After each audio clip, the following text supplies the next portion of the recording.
Hello friends, welcome back. This is Jeet Salal. Thanks for subscribing to my channel and thanks for your love and support. So guys, आज का जो video है हमारा वो है 5 mistakes of bicep curls. अक्सर जो लोग गलतियां करते हैं बाइसेप कर्ल्स लगाते हुए, जिसकी वजह से उनका बाइसेप ग्रो नहीं हो पाता, बाइसेप का पीक नहीं डेवलप हो पाता, आर्म बड़ा नहीं हो पाता। तो आज मैं वो सारी गलतियां आपको बताऊंगा और साथ में उनको कैसे करेक्ट करना है, क्या सॉल्यूशंस हैं वो भी बताऊंगा। तो गाइस, अगर आपने इससे पहले जो मेरे वीडियोस बनाए हैं 7 mistakes of squats, 7 mistakes of bench press, 7 mistakes of dead lifts, तो वो अगर आपने नहीं देखे हैं तो उसको चेक करिए। और अगर आप मुझे सब्सक्राइब कर रहे हैं या कर चुके हैं तो जो बेल आइकन है सब्सक्राइब बटन के बगल में, उसे ज़रूर क्लिक करिए ताकि आपको जो मेरे लेटेस्ट वीडियोस हैं उनकी नोटिफिकेशन तुरंत मिले। और अगर आप मुझे फॉलो नहीं कर रहे हैं फेसबुक या इंस्टाग्राम में तो फॉलो कीजिए, वहाँ पे सारे मैसेजेस और कमेंट्स का रिस्पॉन्ड मैं वहीं पे करता हूँ। सो गाइस, फर्स्ट मिस्टेक जो यूजुअली लोग करते हैं वो है पोस्चर की, यानी कि गलत पोस्चर रखते हैं बाइसेप कर्ल्स लगाते हुए, चाहे आप डंबल से लगा रहे हो चाहे आप बारबेल से लगा रहे हो। तो फॉर एग्जांपल अगर आप डंबल से लगा रहे हैं बाइसेप कर्ल्स तो आपका पोस्चर सबसे पहले आप फिक्स करेंगे बॉटम टू टॉप, यानी कि पहले आप लेग्स अपने फिक्स करेंगे स्टेबल, उसके बाद आपका core tight, then chest up और अपने एल्बोज़ को आप फिक्स करेंगे एक जगह पे। तो ये आपका करेक्ट पोस्चर है बाइसेप कर्ल्स शुरू करने से पहले। अब बाइसेप कर्ल कैसे लगाने हैं, क्या लगाने हैं, वो बात की बात है, पहले पोस्चर ठीक होना चाहिए।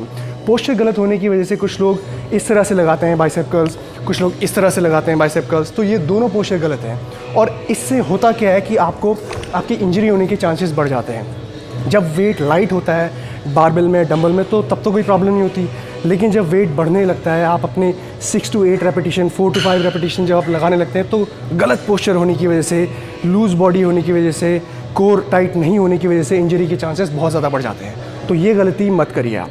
सो गाइस, दूसरी मिस्टेक बहुत ही कॉमन मिस्टेक है और अक्सर लोग करते हैं इसको जिम्स में, वो ये है कि आप अपने बाइसेप कर्ल्स में जो आपकी रिस्ट है उसको न्यूट्रल ग्रिप में ले आते हैं, यानी कि आप हैमर कर्ल करने लग जाते हैं जब आप बाइसेप कर्ल्स कर रहे हैं। तो उससे क्या होता है कि जो टेंशन है जो आपकी बाइसेप में रहनी चाहिए वो बदल के आ जाती है आपकी ब्रैकियोरेडियलिस, यानी कि आपके फोर आर्म्स और आउटर बाइसेप में। तो बाइसेप कर्ल का मेन मकसद ही है कि आपके इस चीज़ को, इस हिस्से को ट्रेन करे, और वो तभी होगा जब आपका पूरा tension throughout the rep आपके बाइसेप में रहेगा। यानी कि आप सोचिए, जब आप अपने हाथ को आप सीधा सिर्फ बिना वेट के भी अगर आप इस पोजीशन में रखेंगे तो पूरा टेंशन आपको यहाँ पे आएगा। लेकिन कुछ लोग क्या करते हैं कि नीचे ले जाते हैं, आप इसको न्यूट्रल ग्रिप में ले आते हैं, हैमर पोजीशन में ले आते हैं, और ऊपर लास्ट में भी यहाँ तक आप उसको जब रैप शुरू करते हैं तो हाफ आपका रैप न्यूट्रल ग्रिप में चलता है, हैमर पोजीशन में चलता है, और उसके बाद आप इसको कर्ल करते हैं। तो आपका जो मूवमेंट है वो हाफ आता है आपके बाइसेप में। तो ये बहुत ही बड़ा रीज़न है लोगों का बाइसेप ग्रो नहीं होने का। तो इसका सलूशन क्या है? इसका सलूशन मैं आपको बताता हूँ कि जब भी आप बाइसेप कर्ल्स लगाएं तो आप डंबल को ऐसे बिल्कुल ना रखें, चाहे जितने बड़े डंबल हो, चाहे 30 kg से आप उठा रहे हैं, डंबल्स हमेशा यूँ रखिए। तो उससे क्या होगा कि थ्रू आउट आपके एक्सरसाइज में, रैप में आपका टेंशन बाइसेप में रहेगा। मैंने ऐसे पकड़े हुए डंबल, अभी तक मुझे स्ट्रेच फील हो रहा है अपने बाइसेप में। तो आप यूँ जब कर्ल्स लगाएंगे तब आपको मैक्सिमम कॉन्ट्रैक्शन और मैक्सिमम स्ट्रेच आपको सिर्फ और सिर्फ बाइसेप में मिलेगा रादर देन इसके। ठीक है, कुछ लोग कहते हैं कि आप नीचे से उठाइए यूँ, कुछ फ़ायदा नहीं है, इस तरह से आप करेंगे। ठीक है, proper contraction, proper stretch. So guys, third point इसमें आता है हमारा एल्बो मूव करने का। अब अक्सर लोग कहते हैं कि आपको एल्बो मूव नहीं करना है बाइसेप जब आप लगा रहे हैं, तो मैं यहाँ पे कह रहा हूँ कि आपको एल्बो मूव करना पड़ेगा अगर आप अपने बाइसेप में सही कॉन्ट्रैक्शन चाहते हैं। तो मैं क्यों कह रहा हूँ ऐसा? और उसका रीज़न ये है कि जब भी आप बाइसेप कर्ल्स लगाते हैं तो आपका एल्बो लॉक होता है, आपका शोल्डर जॉइंट लॉक होता है। ठीक है, तो जब आप कर्ल्स लगाएंगे इस तरह तो आप अपने डंबल को इससे ज़्यादा ऊपर लेके नहीं आएंगे और इससे ज़्यादा नहीं ला पाएंगे और इससे ज़्यादा कॉन्ट्रैक्शन आपको नहीं मिलेगा। तो जब आपको एल्बो मूव इसीलिए करना पड़ेगा क्योंकि जब आपका रैप ख़त्म हो रहा है, अगर आप मूव करेंगे अपना एल्बो तो आपको मैक्सिमम कॉन्ट्रैक्शन मिलेगा यहाँ पे, और ये करना बहुत ज़रूरी है। जो लोग आपको ये बोलते हैं कि एल्बो मूव नहीं करना है, एल्बो फिक्स रख के करिए, वो खुद जब एक्सरसाइजेज लगाते हैं एल्बो मूव करते हैं अपना।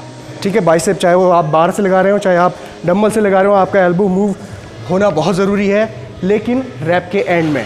ठीक है, तो जिस तरह से आप लगा रहे हैं ये यूँ नीचे से आपको अपना एल्बो मूव नहीं करना है। ध्यान रखिए, ये बहुत ही छोटी सी बात है, लेकिन आपको इस चीज़ पे ध्यान रखना है, आपको यहाँ से मूव नहीं करना है। यहाँ से आप मूव करेंगे तो आपका जो शोल्डर जॉइंट है ये आपका काम करने लग जाएगा, शोल्डर काम करने लग जाएगा, आपका जो आपका फ्रंट डेल्ट है ये काम करने लग जाएगा। लेकिन आपको इसको लॉक करके रखना है, ठीक है। और आपको अपने एल्बो जॉइंट को रैप के एंड में मूव करना है ताकि आपको मैक्सिमम कॉन्ट्रैक्शन मिले पीक में। बारीकी वाली बात है, इसको ध्यान देना है। अक्सर लोग कहते हैं कि आप एल्बो मूव मत करिए, वो पूरी तरह से सही नहीं है। एल्बो मूव करना है आपको, लेकिन रैप के एंड में मैक्सिमम कॉन्ट्रैक्शन को पाने के लिए। सो गाइस, फोर्थ पॉइंट ये है कि लोग अक्सर फोकस नहीं करते हैं इसेंट्रिक ओवरलोड पे। अब इसेंट्रिक ओवरलोड क्या होता है? जब आप बाइसेप कर्ल्स लगा रहे हैं, अगर आपका हैवी वेट है तो बाइसेप कर्ल लगाते हुए जब आप वेट नीचे लेके जा रहे हैं नेगेटिव्स में, तो इस चीज़ पे लोग फोकस नहीं करते हैं। बाइसेप कर्ल यूँ किया और उसी स्पीड में नीचे, ये बहुत ही रॉन्ग प्रैक्टिस है, गलत फॉर्म है। जब भी आप बाइसेप कर्ल्स लगा रहे हैं तो आपका पूरा फोकस आपके इसेंट्रिक ओवरलोड में होना चाहिए ताकि आपको पूरी तरह से स्ट्रेच मिले, आपका मसल एक्टिवेशन ज़्यादा हो, और इससे बहुत फ़र्क पड़ता है ये। और लोग अक्सर गलती बाइसेप में इसीलिए करते हैं क्योंकि चाहे आप स्क्वाट्स लगा रहे हो, चाहे आप बेंच प्रेस लगा रहे हो, आपका जो नेगेटिव्स है उसमें आपको फोकस करना ही पड़ता है क्योंकि वेट आपके ऊपर गिरेगा। लेकिन बाइसेप कर्ल्स लगाते हुए लोग अक्सर इसका फ़ायदा नहीं उठा पाते हैं क्योंकि लोड आप जब छोड़ सकते हैं और आपको ज़्यादा प्रॉब्लम नहीं होगी लोड छोड़ने में। लेकिन स्क्वाट्स और बेंच प्रेस में अगर आप लोड छोड़ेंगे तो वो आपको इंजर कर सकता है, बहुत सारी चोट लग सकती है आपको। तो अक्सर लोग इसमें इसेंट्रिक पे फोकस नहीं करते और एकदम से वेट छोड़ देते हैं, वो नहीं करना है आपको। सो गाइस, फिफ्थ मिस्टेक अक्सर लोग ये करते हैं कि डरते हैं चीट रैप लगाने से। गाइस, अगर आप एक्सरसाइज लगा रहे हैं, चाहे आप कोई भी एक्सरसाइज लगा रहे हैं, बाइसेप ही नहीं, चाहे आप बेंच प्रेस लगा रहे हैं, कुछ भी लगा रहे हैं, चीट रैप करना गलत नहीं है। अगर आप 4 to 5 रेपिटेशन के लिए जा रहे हैं और हैवी वेट है आपका बारबेल में और आप हल्का सा चीट ले रहे हैं, अपने लेवरेज ले रहे हैं अपने शोल्डर का, तो कोई इसमें गलत बात नहीं है। लेकिन आपको ये ध्यान देना है कि अगर आप चीट करके वेट को लिफ्ट कर रहे हैं, हैवी वेट, तो उसके बाद जो इसेंट्रिक ओवरलोड है, जो नेगेटिव्स हैं, उसमें आपका पूरा कंट्रोल हो। और ये कंट्रोल आपको बेनिफिट देगा बहुत सारी चीज़ों में। जो मैंने इससे पहले आपको डेडलिफ्ट्स की एक्सरसाइज बताई थी जिसमें बाइसेप टेंडन होने का खतरा होता है, वो इसीलिए होता है क्योंकि लोग इसेंट्रिक ओवरलोड पे फोकस नहीं करते जब वो बाइसेप कर्ल्स लगा रहे हैं। तो अगर आप चीट रैप का इस्तेमाल कर रहे हैं तो उसका बेनिफिट भी आपको मिलेगा अगर आप इसेंट्रिक ओवरलोड पे फोकस करेंगे। तो इसका बेनिफिट आपको इस तरह से उठाना है। चीटिंग करना, चीट रैप्स लगाना कोई गलत बात नहीं है।